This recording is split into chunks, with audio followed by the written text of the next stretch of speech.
Senhoras e senhores, muito bem-vindos. Começa agora o podcast 3 de 12, um podcast com um nome simples, mas que vai falar sobre a complexidade do treinamento esportivo e saúde em geral. Eu estou extremamente empolgado e contente com esse novo projeto, porque eu quero trazer para vocês um conteúdo de muita qualidade. Vou trazer convidados que são referências em suas áreas de atuação, seja na performance esportiva ou na manutenção da saúde, tanto de atletas quanto de pessoas em geral. Meu nome é Thalisson Fagundes, eu sou preparador físico e começa agora esse novo projeto chamado 3 de 12. Mas antes, roda a vinheta.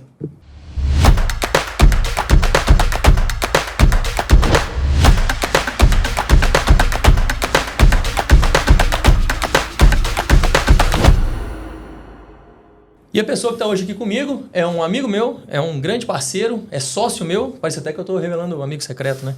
E, enfim, é um cara que eu admiro muito, é referência na área de atuação dele, que é a fisioterapia esportiva aqui no país. Então eu queria apresentar para vocês Guilherme Moreira, o Nescau, tão conhecido aqui em Uberlândia pelos serviços prestados ao esporte. Seja bem-vindo, Nescau. Boa, garoto. Que isso, prazeraço meu estar aqui, né? Muito bom. A gente já tem uma história junto aí, né, Thalisson? A gente vem alavancando essa história do esporte aqui em Uberlândia, né? Para eu poder dar sequência em algo que foi a minha vida inteira, né? Então, a trajetória vasta aí no esporte. Poder dividir aí os dias na sociedade com você é algo que me enche de alegria.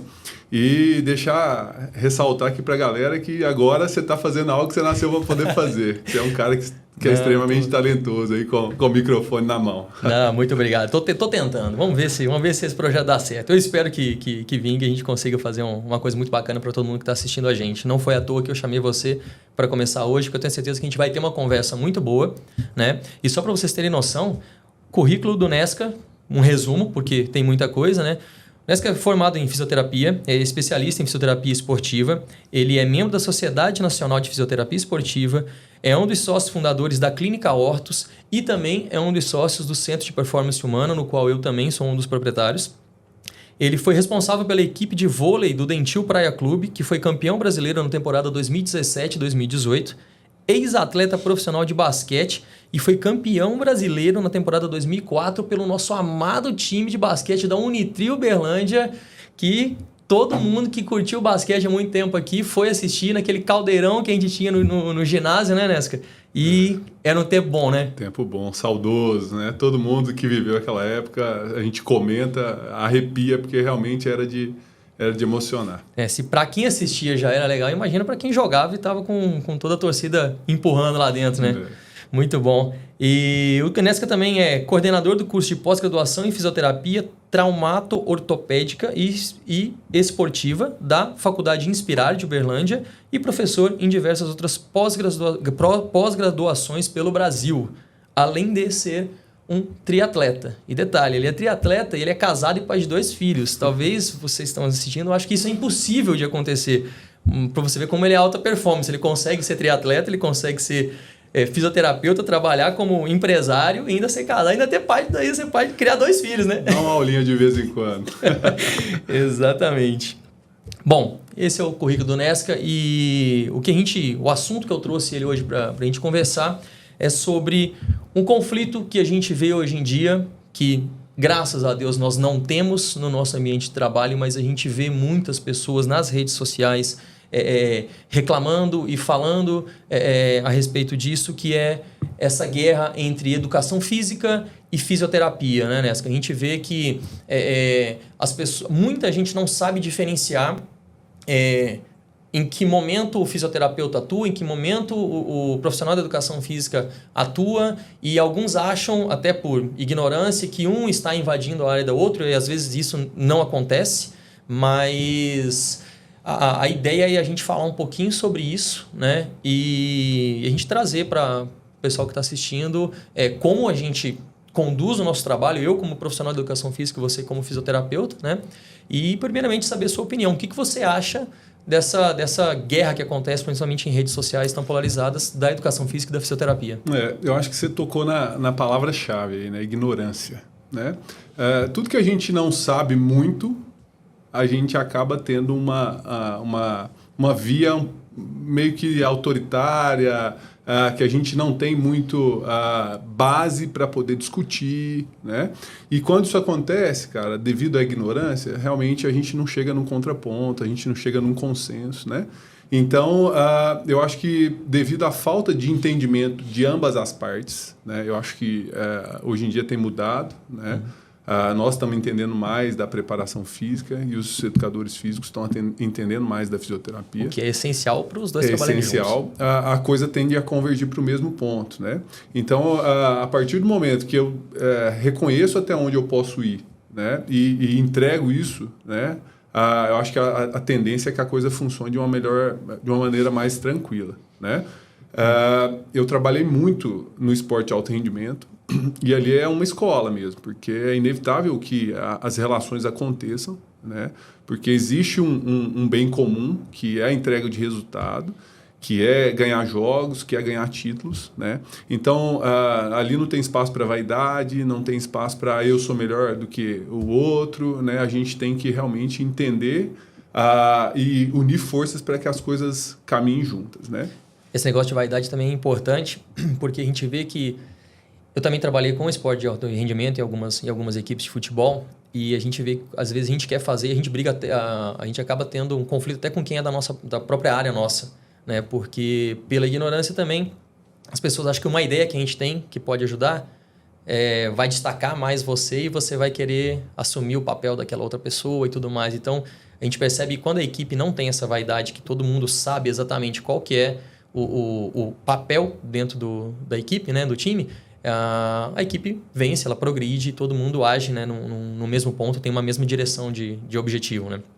Se um ganha, todo mundo ganha. Todo mundo ganha. Se um perde, todo mundo perde, né? Não tem jeito. Isso é a base do esporte coletivo, né? Sim. Então, se a equipe vai ser campeã, a comissão técnica ela é campeã, o roupeiro ele é campeão. Então, naturalmente, todos vão subir ali, né? Então, é questão de tempo para que as coisas aconteçam e não adianta você querer pisar em cima do outro, porque isso aí é o caminho mais curto, mas que não leva a lugar nenhum, né? Exatamente. A gente vê por experiência própria que as equipes que fazem isso, e tem pessoas assim que não são retiradas da equipe, né, desse ambiente, acaba por chegar à derrota e eles não conseguem chegar nos objetivos em comum. E me fala uma coisa, na sua rotina no Praia, quando você trabalhou como fisioterapeuta, como é que era essa relação da fisioterapia com a preparação física das jogadoras? Como que era manejado o controle de carga, essas coisas assim? O Praia ele foi um laboratório tremendo para mim, né? Eu trabalhei durante muito tempo ali como coordenador do departamento. Então, além de ter as relações próximas, né, eu coordenava a equipe de fisioterapia para que ela tivesse um bom relacionamento com as outras equipes, né? Então, sempre mediando as relações. E a comunicação ela é fundamental, né? A partir do momento que uma pessoa se machuca, né, no esporte de alto rendimento ou em qualquer circunstância, até mesmo no amador aqui, por exemplo, um corredor que tem um técnico, ele machucou, me procurou, eu preciso relatar para o técnico qual é a situação, quais são as medidas naquele momento para que ele possa se readequar. Mas isso no alto rendimento ele tem que ser essencial, tem que ser por período, tem que ser diário, né? E uma vez que isso acontece, todos os envolvidos ficam cientes, né? E aí minimiza os riscos, né? Então, ali a gente tinha reuniões semanais para poder discutir sobre todos os casos que aconteciam. Eu fazia relatórios diários, né? Então, todos, inclusive gerência, supervisão, estavam cientes que aquele atleta não estava jogando, né? Não iria participar de 1, 2 ou 3 treinos dentro de um prognóstico ali. E assim que possível, a gente já fazia uma conexão com a academia, né? Com o preparador físico, mesmo porque aquele conceito de mobilidade já não existe mais, né, Thales? Uhum. Então, eu tive uma entorse de tornozelo, a gente já começa a trabalhar outras partes, né? A gente, esse tornozelo não mexe, mas mexe todo o corpo. Então, o trabalho realmente rola de maneira conjunta, não tem como separar uma coisa da outra. Isso é importante até para quem não é da área de performance, da área esportiva e tudo mais, né? que às vezes tem uma lesão e tudo mais e acha que tem que ficar imobilizado e não pode mexer, e justamente o contrário, né? A gente sabe que a gente tem que dar um estímulo para essa articulação para a gente conseguir retomar o movimento, né? Tanto que hoje em dia a gente quase não se vê isso mais, né? Exatamente. Quando eu era criança, a gente fazia uma festa, bastante, né? Assina gesso. Queria às vezes até quebrar o braço para poder engessar e ter aquela história do autógrafo no Você virar o centro das atenções na escola, né? Exatamente. Hoje em dia quase não se vê mais, né? Realmente foi uma evolução aí e mostra que hoje em dia no esporte principalmente machucou de manhã à tarde tem trabalho e às vezes vai ser até pior porque aumenta a demanda, né? Você vai fazer mais tempo do que você normalmente faria. Exato. E quando você estava no basquete jogando como profissional, a equipe tinha esse setor também de fisioterapia? Você lembra como funcionava, como é que era, assim, a sua visão como atleta, de como era e o que mudou para hoje, assim? Eu tenho 37. Bastante, né? 37. Os meus cabelos não me deixam mentir. Mas naquela época eu tinha 18, né? Então, nada, já se vão 19, quase 20 anos. Na fisioterapia e no treinamento mudou bastante. Mudou muita coisa. Né? Eu tive grandes fisioterapeutas como referência, talvez isso foi o que me levou a fazer fisioterapia, né? Mas naquela época os recursos que a gente tinha hoje praticamente não se usa mais, né? Eu sou da transição talvez dessa parte mais estática do forno de beer, da parafina, né? Turbilhão. Sim. As condutas passivas da eletrotranscutâneo, TENS, né, só para poder analgesiar, ultrassom. Então, eu aprendi muito sobre isso, né, mas comecei a pegar uma transição de base cinesioterapêutica mesmo. Né? Então, mudou bastante, né, mas eu acho que é comum a toda a profissão, né? Não existe certo ou errado, talvez as coisas que eu faço hoje, daqui 20 anos, não vão se fazer mais, né? E faz parte do processo, né? O que eu acho que é válido, a gente está sempre correndo atrás para se atualizar e ver o que se usa e o que não se usa mais, né? Sempre fala que esse negócio de certo e errado, a gente sabe se está certo se a equipe foi campeã. Então, você fez um trabalho ali e deu certo, né? Mas é interessante, você falou de referências, né, de grandes fisioterapeutas e eu também tenho da mesma parte na educação física também pessoas que eu sigo, eu sei que fazem um bom trabalho e que eu me espelho neles. Hoje, o que você tem de referência? Porque na educação física assim, a gente tem uma base, né? Por exemplo, 1900 bolinha lá, Verkhoshansky, Matveev, enfim, tantos pesquisadores que moldaram o treinamento esportivo, né, que construíram isso, e a gente tem como base, e a gente vê que novas coisas aparecem hoje em dia, e a gente vai testando para ver o que é bom e o que não é no nosso dia a dia. A fisioterapia tem uma base dessa mesma maneira, em que tem algo estabelecido, que você sabe que você sempre vai, pelo menos por enquanto, usar daquilo ali, fazer daquilo ali, e o que você tem, assim, se eu te perguntasse de indicação, alguma coisa assim, ou artigos ou pessoas mesmo que você tem de referência hoje para novos conceitos? É interessante porque na fisioterapia ortopédica e desportiva, né, raramente a gente encontra um fisioterapeuta especialista em determinada articulação. O cara só atende ombro, né, o cara só atende coluna, né, a gente atende ortopedia, né? E no cenário mundial a gente encontra as devidas referências, né? O pesquisador X ele estuda só ombro, né? O Powell estuda só joelho, que lá em 2003 ele já vinha falando de muitas coisas que depois gerou uma revolução no mundo, né? Por exemplo, talvez na faculdade eu tenha aprendido que para tratar joelho eu precisava fortalecer mais o vasto medial, e para favorecer isso eu colocaria uma bolinha no meio das pernas e estimularia a pessoa a agachar apertando aquela bolinha, ou fazer um leg press apertando aquela bolinha, né? Mesmo talvez na cadeira extensora, né? E aí a gente começa a ver uma mudança, né? Para a gente pensar de uma outra forma, certo ou errado ou não, mas é a forma com que a gente vem vendo agora, né? Coisas que acontece em toda articulação, né? Então, a gente tem muitas referências e o conhecimento ele ficou muito de fácil acesso, né?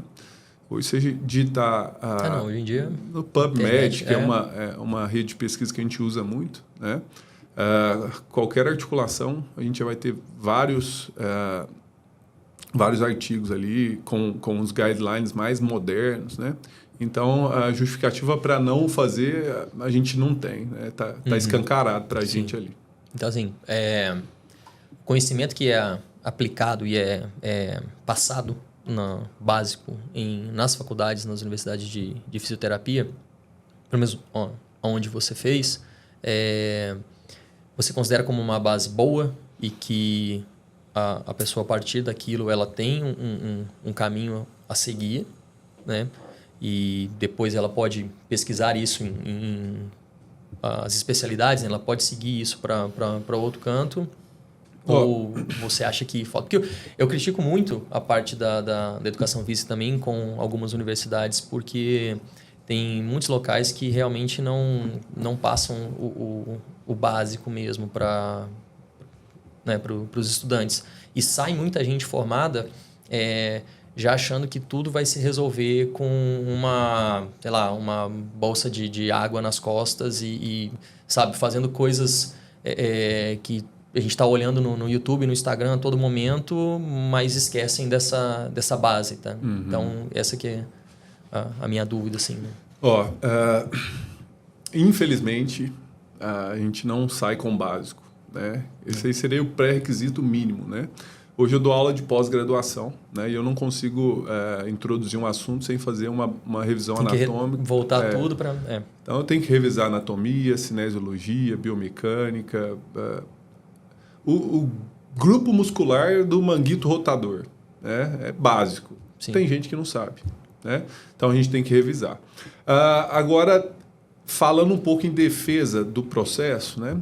Você talvez está ali na universidade para ver qual é a área que mais vai te interessar, para aí sim você correr atrás e se especializar, né? E talvez até pensando na cabeça de aluno graduando, né? É muito conteúdo, né? Então, a gente faz o básico ali para poder passar, mas daqui a pouco eu não vou usar mais isso, né? Então, pode ser uma justificativa para que eles não terminem tão bem preparados assim, né? O volume muito grande. A gente não tem uma formação específica. Eu sabia, Thaleson, desde o meu primeiro dia de aula, o que eu queria fazer, né? Teve até uma disciplina do Silas, que foi dessas referências. Ele era o físio da Unitri naquela época e veio me dar aula no primeiro período, né? Então chega lá o grandão, jogador de basquete, e a gente se apresentando. Você está aqui por quê? Não, eu estou aqui porque eu sou atleta, eu já tive algumas lesões, eu sei como é que é uma rotina da fisioterapia, então estou entrando aqui para ser fisioterapeuta esportivo, né? Será que não valeria a pena a gente então direcionar esse cara? Né? Eu não vou trabalhar com ginecologia e obstetrícia, né? Eu não vou trabalhar com saúde da mulher ou UTI, né? Mas, enfim, é o processo, é a cultura. E direcionando até, você poderia aproveitar muito mais tempo estudando aquilo que você quer fazer com certeza. Né, adquirir bem mais conhecimento. Quem sabe isso não vai ser uma revolução no futuro. Né? Exatamente. Eu penso dessa maneira. Acho que isso ia ajudar muita gente, né? Como eu falei, a não perder o tempo. E você sabe que é engraçado que isso para mim faz tanto sentido, que hoje eu tenho 2 filhos, né? Eu tento estimular da melhor maneira possível eles, você conhece, né? Você sabe o quanto que eles são ativos, para que de repente salte alguma habilidade, né? A mulher que é bom em matemática, você vai ser bom em matemática, né? Português, ok, você precisa cumprir, mas você tirou 60 e tirou 10, beleza, segue que para mim isso faz sentido, né? Sim. Então, realmente, a gente não pode podar a criatividade, as asas das pessoas, né? Concordo demais. Então, eu acho que seria por aí. E isso vai até para o esporte, né? Quando a gente direciona, né? Eu vejo, por exemplo, como eu dou aula para muitas crianças e tudo mais, eu vejo que, às vezes, uma criança tem uma habilidade diferente, que ela poderia fazer outra coisa, mas que ela está ou o tempo inteiro no futebol, ou ela está o tempo inteiro no vôlei, ou ela está o tempo inteiro no basquete, e ela gosta daquilo porque às vezes os pais gostam também, né? E tem essa carga familiar que incentiva, obviamente, mas que às vezes ela tem um potencial para... A estrutura física dela tem um potencial para outra coisa que podia direcionar, né? E às vezes a gente acaba perdendo atletas porque a gente não tem um programa assim que abrace essas atividades diferentes para as crianças e consiga encontrar talentos novos, né?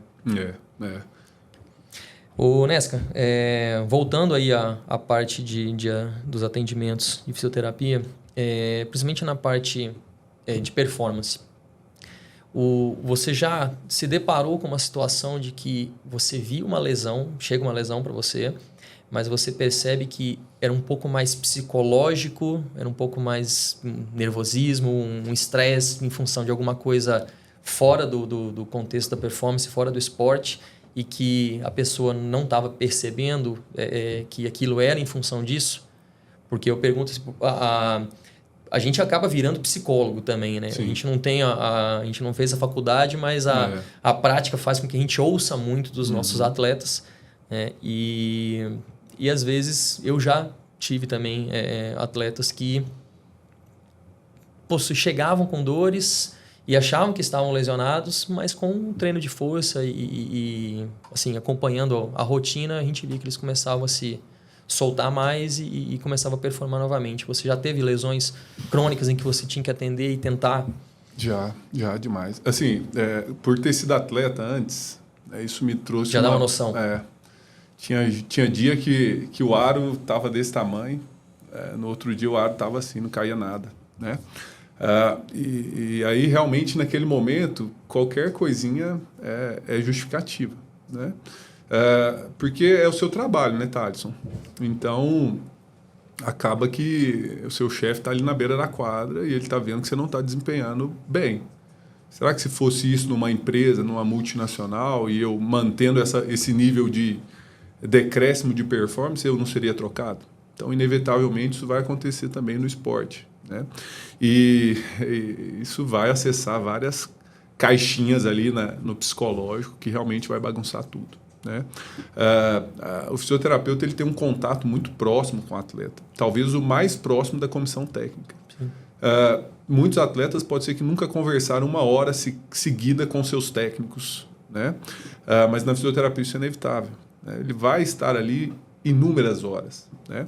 Então a gente vai tocar nesse assunto, né? As fragilidades elas vão vir à tona, né? E aí cai um ponto importante, que é a habilidade do fisioterapeuta, uma habilidade social, né? Eu costumo dizer o seguinte, Thaleson, existem 4 tipos de profissionais, né? Um cara que é muito bom de lábia, esse cara tem bons resultados, porque muitas vezes ele vai acessar esses pontos, e esses pontos sendo solucionados, a coisa flui, né? 2, o cara que é muito bom de técnica, mas ele não consegue ter tanto acesso psicossocial, né? Esse cara ele vai ter bons resultados, porque ele está com um raciocínio coeso, ele está com uma linha de raciocínio clara, né? Existe um outro perfil que seria o cara que não é bom de lábia e não é bom de técnica. Esse cara vai abandonar a fisioterapia ou qualquer outra profissão, né? Porque realmente ele não se vê ali e ele não tem aptidão para aquilo, ele tem que achar aquilo que ele tem de melhor, buscar o seu talento. E existe um 4º tipo de fisioterapeuta, que é o cara que é bom de psicossocial, bom de relacionamento e bom de técnica, né? Porque aí, cara, ele consegue resolver praticamente tudo, né? Então, hoje, eu acredito que até uma das coisas que nós, fisioterapeutas, precisamos buscar é cursos de relacionamento mesmo, de oratória, de como se portar, como acessar, né? Como gerar uma aliança terapêutica. Porque muitas vezes o atleta, ou até mesmo a senhorinha, a paciente idosa, ela vai buscar na fisioterapia algo que ela não tem em casa, né? Só que se ela se deparar com uma pessoa que é áspera, hostil, cara, mas isso eu tenho em casa. Meu marido me enche o saco o dia inteiro. E essa dor, ela tem uma base de hiperinterpretação, de estímulo aqui no córtex, porque realmente aquilo ali está um turbilhão. Sim. Então esse é o momento de abrandar, de pôr no colo, de falar assim, calma que essa bola você vai rodar, essa cesta você vai fazer, a bola vai vir no seu pé, você vai dominar. Você não é canela dura, que ela bate e espirra. Você vai guardar, você vai fazer. E isso vai gerando, até arrepio, vai gerando uma afinidade muito grande, né? Que é o cara que faz o ponto e olha para você, Sim. Que faz o gol e vai lá te abraçar, né? Então, realmente, é uma conexão muito, muito forte ali.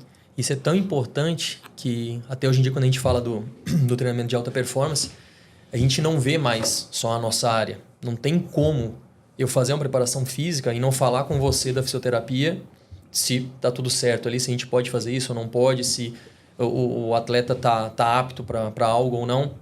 Assim como a gente tem que conversar com o médico do atleta, com o médico da equipe, assim como a gente tem que conversar com o treinador para saber a carga de treino, o que ele está programando taticamente para a gente conseguir organizar, né, o treino, a preparação física e a parte da fisioterapia. Então a gente vê o atleta de forma holística, né? A gente tem que analisar tudo. A parte da psicologia também é muito importante, né? E a gente vê que o atleta ele performa muito melhor quando a gente consegue acessar todos esses níveis. Não adianta só a gente querer bater em um lugar, um atleta está extremamente forte, extremamente rápido, vai jogar bem 2 jogos, vai fazer gol, vai fazer ponto, e de repente ele vai explodir porque tá ruim em casa, porque o filho tá doente e alguma coisa está acontecendo. E eu acho que é aí que vem esse negócio de educação física e fisioterapia. Não pode ser 2 coisas que se chocam, elas têm que ser 2 coisas que se completam e que a gente tem que estar transitando entre um e o outro, porque você vai trabalhar com força, você vai trabalhar com carga no seu treino, e eu vou trabalhar com um pouquinho mais de controle motor, de estabilidade, alguma coisa assim no meu treino também, porque as 2 áreas elas vão se converger em algum momento. Né? Então, é isso que é o interessante. Ter uma visão tridimensional da coisa, né? Porque às vezes a gente, nessa via unilateral, a gente deixa passar muita coisa, né?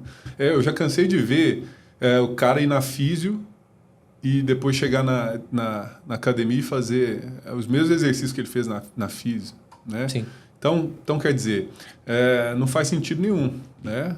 O físio ele deveria estar lá ajudando o educador físico, né? O preparador físico a cumprir aquela função, né? E vice-versa, né? Então, isso é fato. Mas você tocou no assunto aí que eu estava pensando, o negócio do PSE. Né? Muitas vezes a gente fez a PSE, né? Para quem não sabe, a percepção subjetiva de esforço, que é um dos parâmetros que a gente usa para controle de carga. Né? E hoje eu uso muito ele, o relógio, ele traz esse input. Né? Pô, o dia que eu estou bem, nossa, hoje eu estou sensacional. O treino foi fácil e eu estou me sentindo forte. Né? Então, de 0 a 10, a nota do treino foi 5 de esforço. Sobrei. Ponto. Agora, se isso no alto rendimento, isso também acontece bastante. Né? Eu estou, no caso, eu trabalhei com vôlei feminino muitos anos, estou menstruada, briguei com o marido, minha mãe está doente, eu estou longe de casa. Nossa, o PCE hoje foi 7, 8. Né? Então, quer dizer, essa subjetividade, ela não vem só do físico, mas ela vem do... teria que dividir em 2 escalas, né? Física e psicológica. E tem a própria competitividade também dos atletas, né? Porque a gente sabe que no ambiente esportivo todo mundo quer ser titular, todo mundo quer jogar, quer aparecer em tudo. E quanto mais você joga, mais você performa, mais pessoas te veem, mais oportunidades você consegue. Eu lembro quando eu trabalhei também na equipe do Uberlândia Sport, no profissional em 2015, eu fazia também esse controle da PSE dos jogadores. E aí no início... eu comecei eu ia, perguntava, né? Esperava um tempinho acabar o treino e tudo, e perguntava quanto foi a PSE do treino, isso, aquilo. E eu comecei a perceber que os caras começavam a ver o que os titulares estavam falando. Tipo, minha PSE foi 5. O cara tava assim, ó. Minha PSE foi 3. Pô, tá mentindo, porra. Não tem como, né? Se eu falar que foi 7, eu nunca vou jogar. Nunca vai jogar. Então, aí a gente vai adotando tática também, né? Eu comecei a parar de perguntar, assim, de falar pra ele, quanto foi sua PSE? Eu só chegava e falava, aponta pra mim aqui. Ele apontava, acabou. E aí foi melhorando. As táticas que a gente vai adquirindo, né?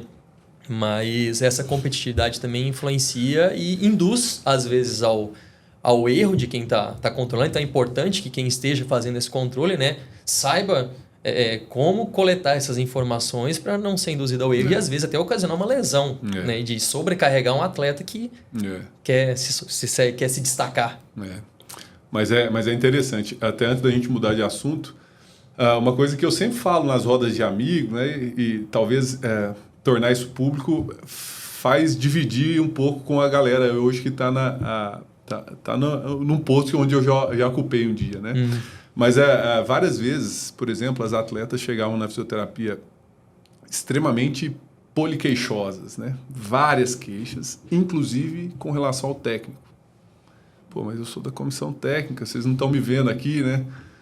Não, mas aí fala e não sei o quê. Aí beleza, fechava a porta da FIS, ia para a quadra, chegava lá, a comissão técnica estava falando mal daquelas mesmas meninas. Como é que nós vamos resolver essa situação? Né?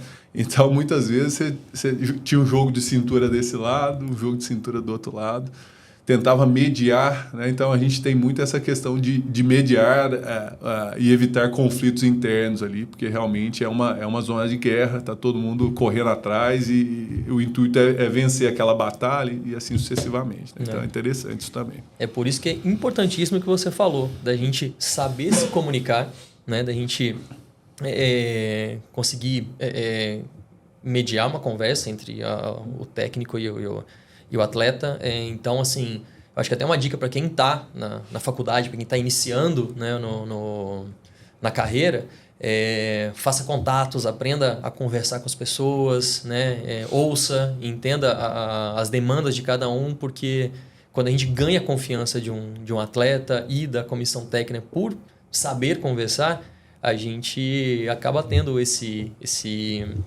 bom convívio com todos e às vezes a gente pode ter uma oportunidade em outras equipes, em outros lugares, né? E aprender a ser cobrado também. E aprender a ser cobrado. No alto rendimento, não só os jogadores são cobrados, né, mas a comissão técnica muito também, né?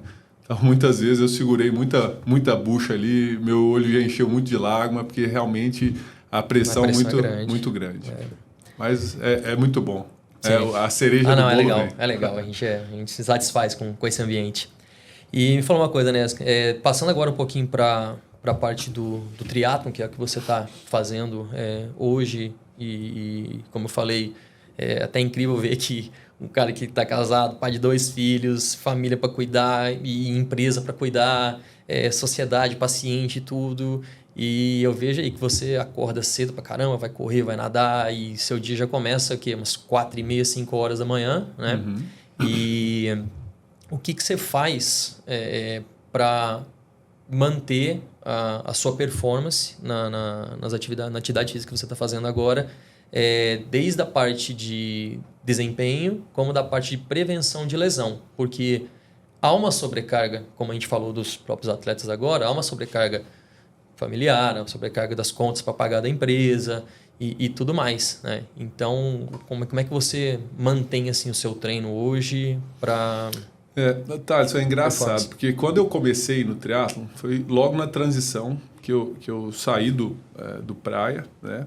E tentei colocar o triatlon como preencher uma lacuna que o praia estava deixando, de um estilo de vida que era muito dinâmico, eu estava sempre viajando, sempre fazendo coisas, né? E aí, em algum momento, eu deixei de fazer algumas coisas e naquele bate-papo interno, sabe? Cara, você está ganhando peso, mas a minha justificativa era que eu tinha uma vida muito corrida e que muitas vezes não daria para fazer. Então, eu justificava daquela forma. E aí, o dia que eu saí, falei, cara, agora é você contra você mesmo, né? Você não tem mais justificativa. E foi na mesma semana, não tive nem férias, né? Agora eu sou triatleta. Mas de onde surgiu isso? Não, eu vejo que o triatleta tem que ter foco, determinação, disciplina, né? Pronto, sou eu. Eu sou esse cara. Eu vou correr agora, vou nadar e vou andar de bicicleta. Eu achava que eu poderia ser um dia, né? Então foi aí que as coisas começaram a se encaixar.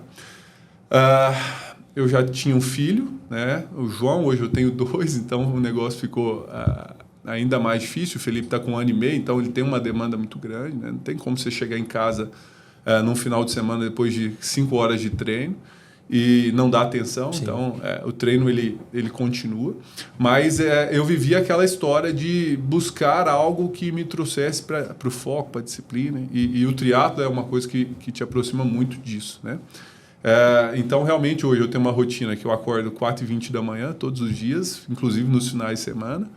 5 horas da manhã estou eu correndo na Rondon ali, igual um louco. Muitas vezes a galera está saindo da balada e, né? Enfim, tem mais uns 2 velhinhos que faz isso lá comigo.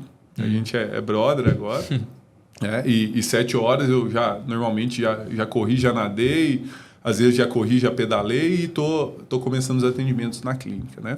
Então faz parte de uma estrutura de organização. Então eu estou sempre carregando mala, mochila, bike para um lado, para o outro.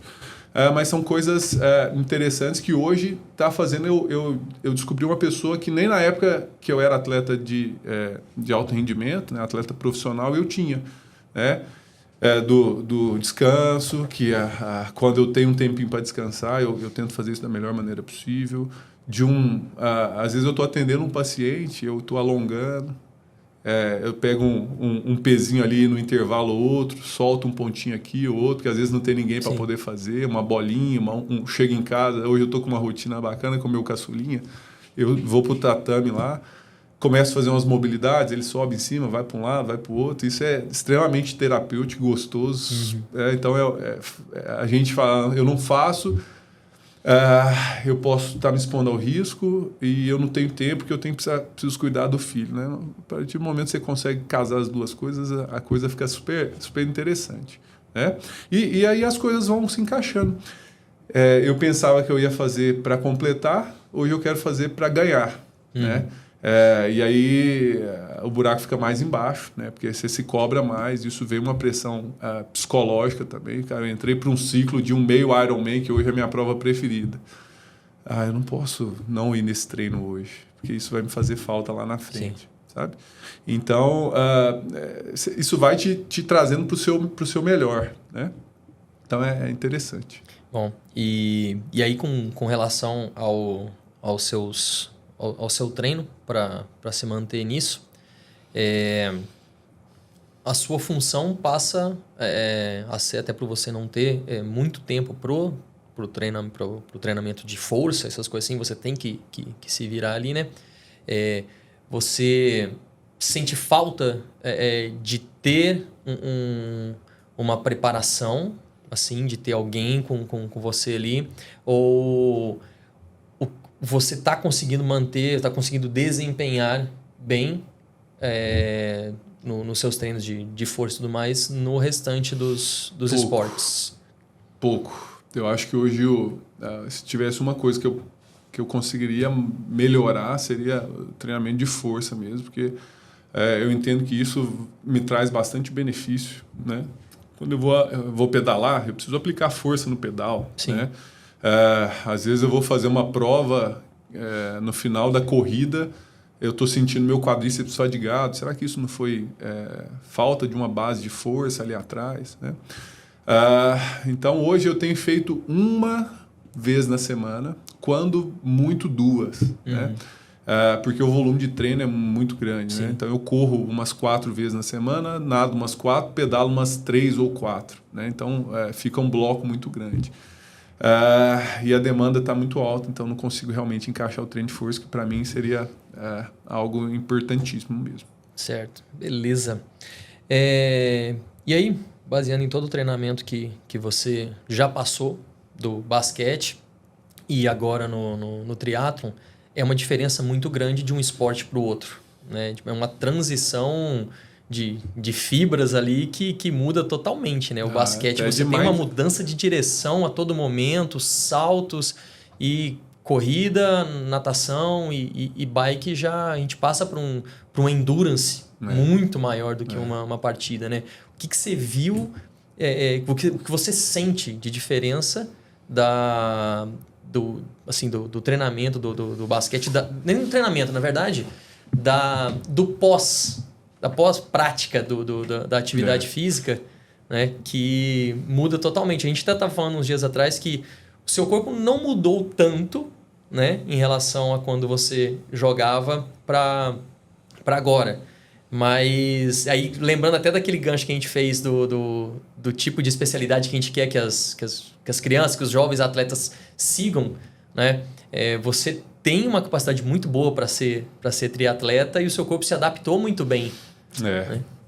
Mas é até engraçado, Thaleson, porque foram, sei lá, muitos anos, né? 15 anos, com uma especificidade voltada para o basquete. Então, realmente, eu tinha fibra branca, era explosivo. Eu corria vai e volta na quadra e saltava, né?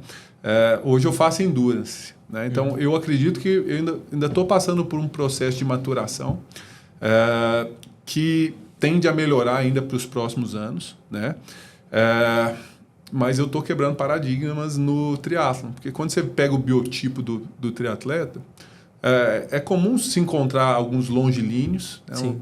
uns triatletas altos, mas eles são leves, né?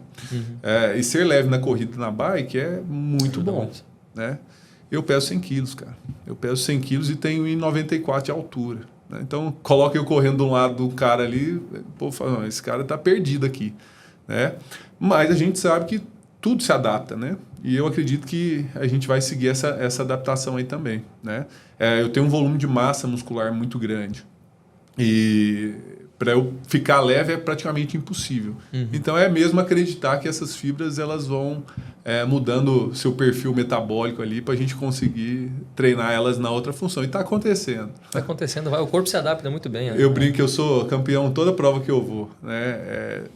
Atletas próximos de 100 quilos, né? Porque normalmente... Mas por categoria de peso, né? Fazer igual a luta, se tivesse categoria de peso... Até 100... Só que essa categoria eu não avisei para eles, foi eu que criei, né? Então... Justo.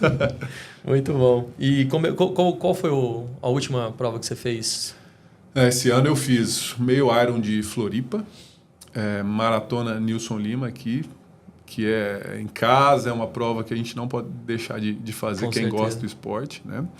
Fiz a Maratona do Rio, que é maravilhosa, né? Ela brinda aos olhos ali o tempo todo. É uma prova que todo mundo que almeja fazer uma maratona pode colocar ela no currículo, top. E agora entrei no ciclo de preparação para o meio Iron de São Paulo.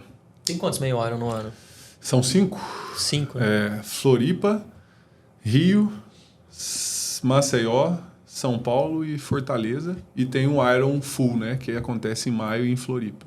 Certo. E é interessante que Floripa é a capital do triatlo no Brasil, né? A cidade, ela naquela semana ali, ela respira esporte. Você vai na rua ali, tem 300 pessoas correndo, no mar 200 nadando e um monte de gente pedalando. Então, realmente, para quem gosta, faz todo sentido. Tem que fazer isso daí um dia. E como é que foi o seu tempo no último meio Iron? 4 horas e 51. É um tempo bom.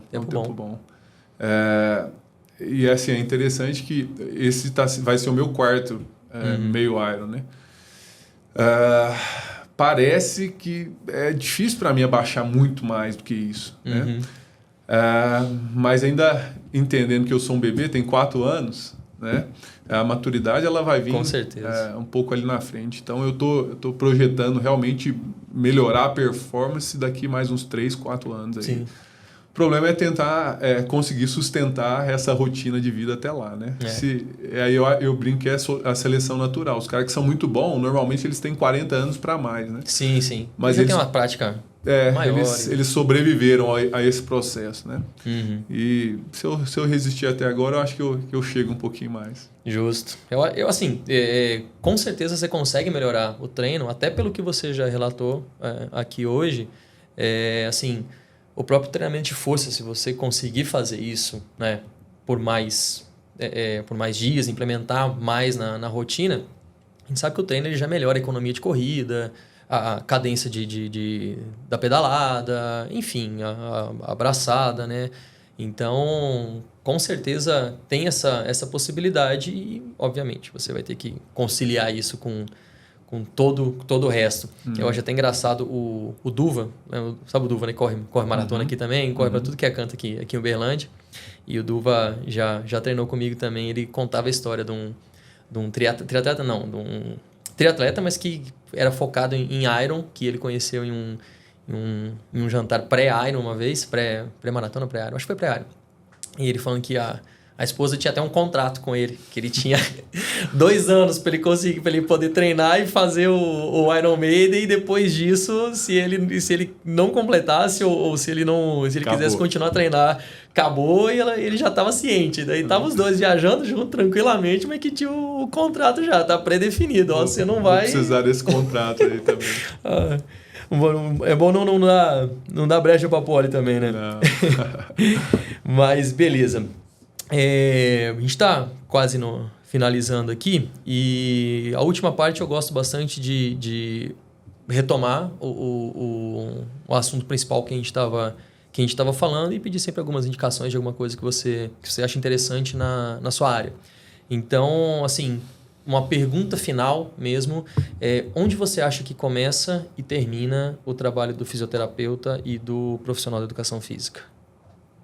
É complexa, eu sei, mas... Eu vou dividir em 2 partes, né? Se a gente pensar numa situação onde a pessoa está apta à prática física, né? É entender que realmente existem detalhes sutis que durante uma rotina de trabalho, de treino, é difícil ir ali e acessar, né? Uhum. Por exemplo, o foot core. Né? O foot core, para quem não sabe, é o fortalecimento, é deixar os músculos intrínsecos do pé fortes suficientemente para aguentar uma alta demanda. Né? E aí a correlação dessa fraqueza dos músculos com uma canelite, por exemplo. Né? A gente sabe que num sonho ideal, né? Um sonho perfeito, a gente teria tempo lá na educação física para poder fazer trabalhinho, não sei o quê. Mas, cara, eu tenho 2 vezes por semana com esse atleta amador, né? E eu preciso trabalhar muita coisa. Sim. Talvez a gente a gente não vai conseguir, né? Será que a gente não pode, em comum acordo, delegar essa função?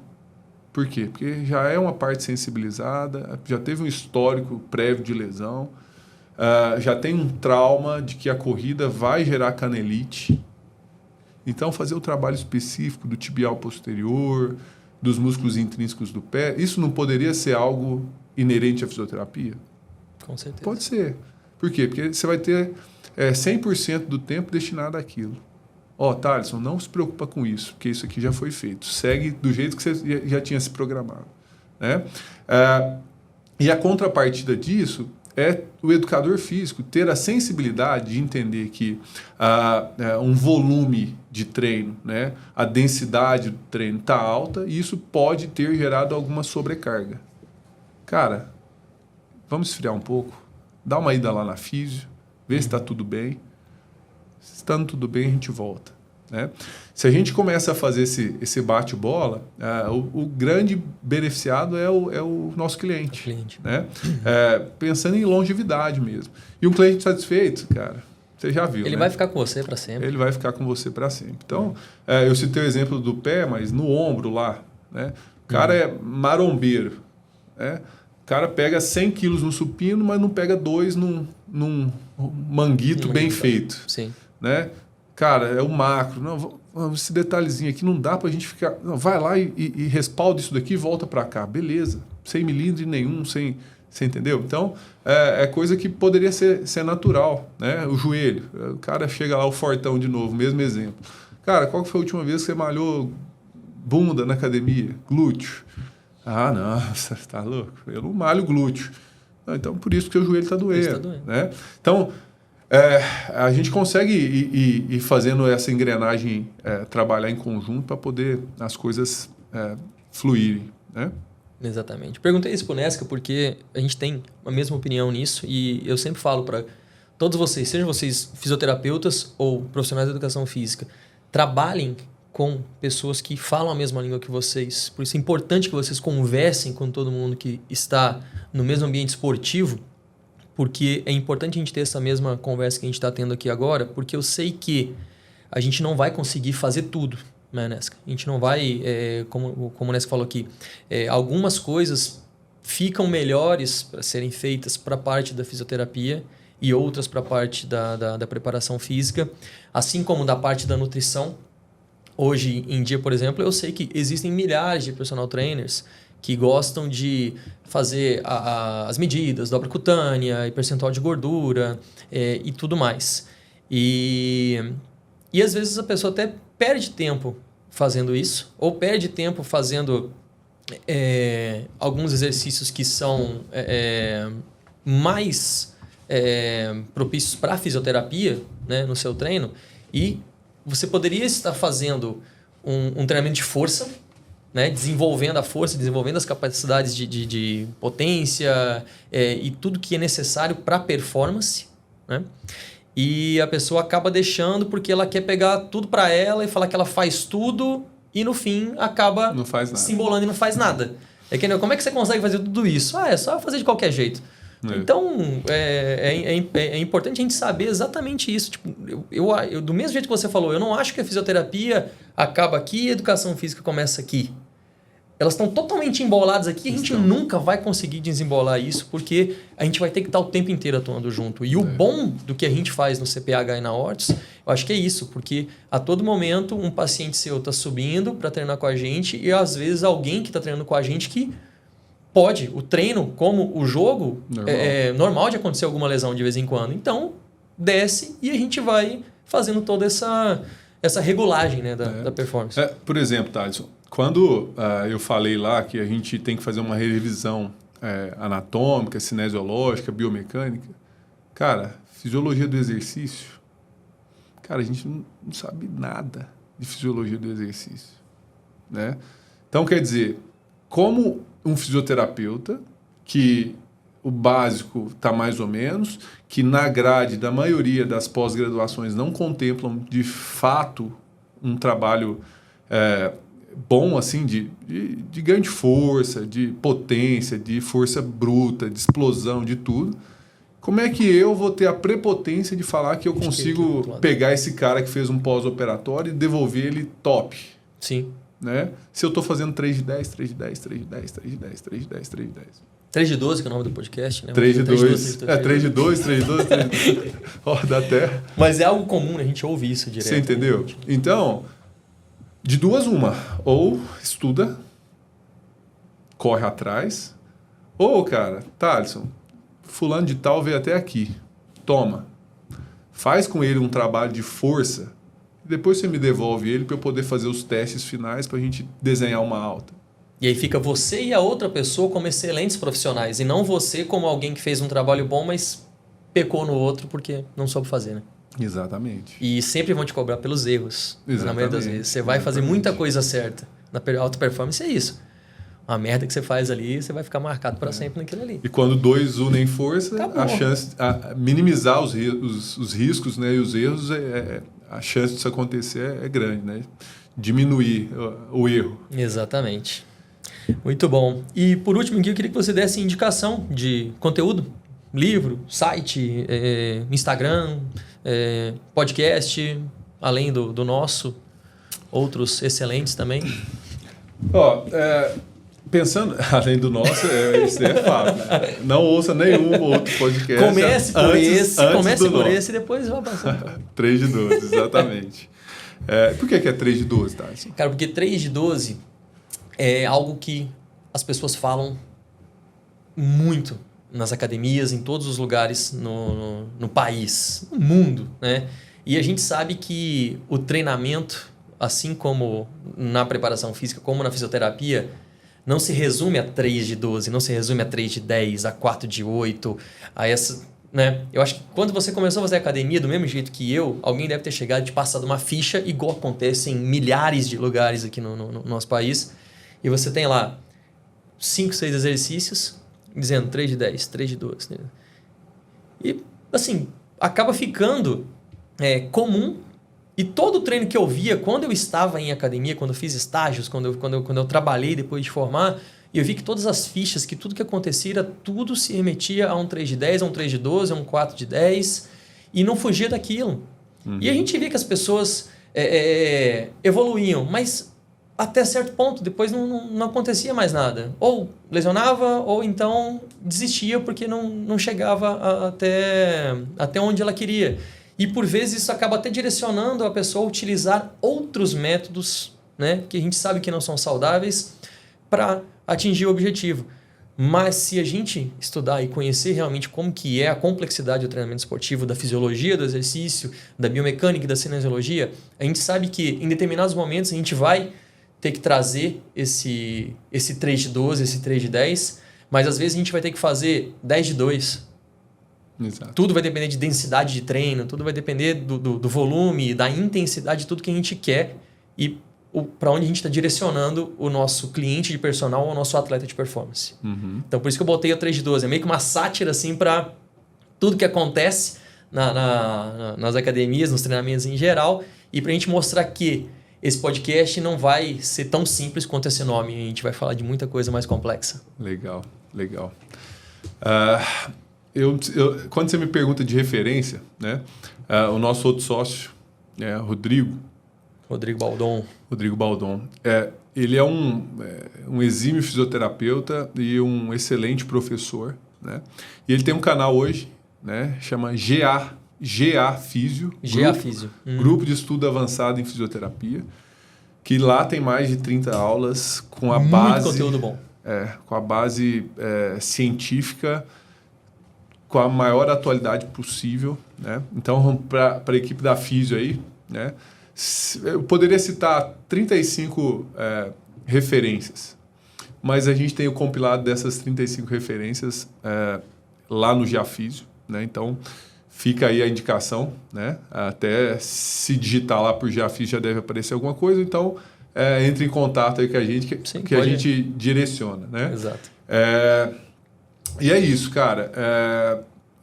O conteúdo tá aí para todo mundo, né? Então, é só correr atrás. Boa. E saber direcionar e entender, né, os artigos que muita gente começa a ler e achar que aquilo lá também... Isso é muito importante, inclusive, gente. Às vezes o pessoal vê um artigo, vê alguma coisa que foi lançada e tudo mais, e só de estar no artigo, de estar publicado, o pessoal acha que aquilo é uma verdade absoluta. E a gente fala desde o início que amanhã pode mudar o que a gente sabe hoje, né? Então é saber absorver o que está escrito em alguns artigos, saber analisar criticamente se o estudo foi bem feito, se todos os processos foram bem elaborados e demonstrados ali, né? Porque publicar artigo... Um monte de gente consegue publicar em diversas revistas diferentes e tudo mais, né? Então, saber ter esse pensamento crítico que é o mais difícil. Eu acho que tem o Léo Costa, acho que que é fisioterapeuta também, ele fala muito, né, sobre aprender a identificar. O PBE, né? Prática baseada em evidência científica. Então, não é só você ver a evidência, mas você saber e você entender como ela funciona, né? Mas isso é interessante porque as horas de voo, né, em qualquer profissão, vai te dando uma expertise. Né? Então, daqui a pouco, quando você começa a avaliar uma pessoa, isso tende a te direcionar para a sua expertise. E aí que mora o perigo. Né? Porque você está tão condicionado àquilo que uma vez que sai por uma tangente ali, é onde você vai escorregar e não vai ter bons resultados. Então, como é que você vai minimizar isso? Estudando, sendo crítico. Eu sou um excelente terapeuta manual. Pelo menos eu acho, porque minha agenda está cheia de terapia manual. Isso, né? explica muito. Mas tem dia que o cara chega lá buscando a terapia manual, eu vou falar assim, cara, nós vamos fazer isso aqui. Né? O cara está achando que ele está com um músculo contraturado, ele está com um ciático pinçado. Né? Então, são abordagens completamente diferentes. Você não coloca uma outra conduta, só fazer a terapia manual não vai melhorar. Então, realmente, ter essa visão do todo é importante. E a gente vai conseguir isso através de, realmente, esse senso crítico e essa capilaridade que a gente tem aí de técnicas, de artigos. Então, você vai montar uma caixa ferramenta vasta, pode ser que em algum momento você use só essa chave. Opa, mas essa aqui tem que estar ali na caixa. E saber absorver o conteúdo de todo mundo, né, cara? Eu acho que todo mundo tem algo bom para ensinar, assim como pode ter algo ruim para ensinar. Então, a gente pode tanto aprender algo a ser feito ou aprender algo que a gente sabe que não iremos fazer quando a gente vê um professor ou palestrante ou alguma coisa assim, né? Eu acho que vale a pena a gente ter a humildade de ouvir as pessoas e absorver aquilo que é bom para nossa prática, né? Como eu já tinha te antecipado aqui, eu quero tentar fazer todos os podcasts aqui para ter uma interação diferente, não só de conteúdo. A gente quer fazer um bate-bola, jogo rápido aqui, tipo Marília Gabriela, aquele esquema, e eu vou te dar 5 assuntos rapidinho, você vai me responder com 1 ou 2 palavras no máximo o que você acha de cada um deles. São assuntos polêmicos, que vai ser muito legal, inclusive para os cortes. Vamos lá? Tá pronto? Vamos lá. Então, eu vou mandar tocar uma música na edição aqui, que vai bater uns tambores assim e tudo mais, e quando você vai responder, para... E depois a gente passa para o próximo. Então, o primeiro assunto, você vai me falar microfisioterapia. Para algumas pessoas, não para todas. Eletroestimulação. Essencial na condição de reaver um músculo. Nessa. Kinesiotape. Placebo ou não, no esporte tem seu valor. Liberação muscular. Eu sou fã. Eu faço muito e gosto. Ventosoterapia. Michael Phelps. Ele é um ótimo garoto propaganda. Muito bom. Bom, pessoal, quero agradecer demais a presença do Nesca aqui. Foi excelente a conversa. Muito obrigado por ter participado aqui do primeiro episódio. Acho que até por a gente ter essa amizade aí, ficou muito tranquilo de começar, né? Apesar de vocês falarem que eu sou bom para me comunicar e tudo mais, mas é porque a gente vai iniciar um projeto novo e que a gente vai expor conteúdo e jogar isso para internet, para todos vocês que estão vendo, a gente acaba tendo friozinho na barriga, porque é algo que a gente não fazia antes, mas eu acho legal demais começar uma coisa nova e fazer uma coisa nova na vida. Então, além do centro de performance, isso aqui eu acho que vai ser muito bom para quem está vendo, mas melhor ainda para mim, que estou produzindo, estou gravando e estou trazendo tanta gente legal para conversar. E os próximos convidados serão do mesmo nível do Nesca. Aí vai ter muito conteúdo legal. A gente não vai ficar somente em performance de atleta. Eu vou falar sobre saúde em geral, então saúde da mulher, gestantes, vamos falar sobre saúde cardíaca, vamos falar sobre saúde financeira, inclusive, que é muito importante para profissionais da saúde, que é a minha área, e eu vejo tanto que isso falta para a gente durante a escola e a faculdade. Então vai ter muita gente bacana, tem gente do Brasil, tem gente de fora do Brasil. Esse podcast tem tudo para dar certo, eu estou muito empolgado, eu acho que vai ser muito, muito bacana daqui para frente. E eu queria novamente agradecer ao Nesca por ter sido o primeiro a estar aqui comigo nesse projeto. Valeu demais, cara. E deixo o microfone para você para falar suas últimas palavras. Eu me sinto honrado, Thaleson, de verdade, por ter sido o 01 aqui do projeto. Eu sou seu fã aí e eu acho que é uma iniciativa tremenda poder dispor de tempo para poder levar conhecimento aí para a galera. Então, você tem todo o meu apoio. Sempre que você precisar de mim para falar, de repente, algum assunto específico, eu estou à sua disposição. E é realmente um prazer dividir meus dias com você aí. Muito obrigado. Com certeza a gente vai fazer mais episódios aqui. A gente vai falar de muito mais coisa aqui, pessoal. Vai ser muito bom. Valeu demais. Até a próxima. Valeu, galera. Fiquem com Deus. Muito obrigado pela audiência e nos vemos no próximo 3 de 12.